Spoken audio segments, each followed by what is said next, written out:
So, as you know, the sacral chakra is the seat of your emotions. And for those of us who are empaths, this can cause a world of problems. What does it mean to be an empath? An empath is somebody who feels other people's feelings like they're your own.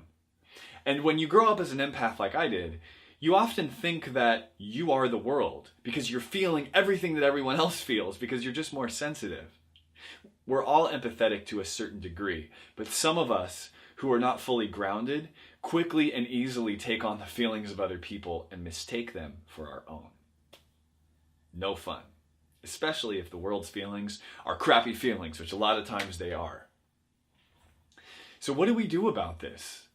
What do we do about taking on other people's energy, other people's emotions into our bubble? Well, this is where two things have to happen. Number one,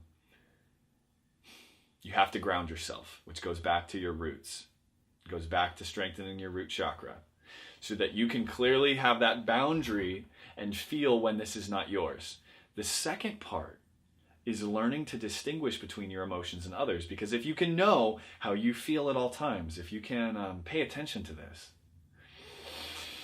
then the moment you feel someone else's emotion, you'll notice it and you'll know, it's not mine, it's theirs. At that moment, you now have information that you can use to help them because you know exactly what they're feeling and you can now choose how you want to address it, but you know it's not yours, so you don't get confused, you don't get caught up in it. If it's anger, you don't take it on as your anger, which is a lot of times what we do, right? We're on the road driving, we get cut off by somebody else on the freeway, God, what the... And then we take that anger in and then we're walking around with it everywhere we go. We're just pissed, right? Because we haven't released the emotion we picked up from them and that we generated together.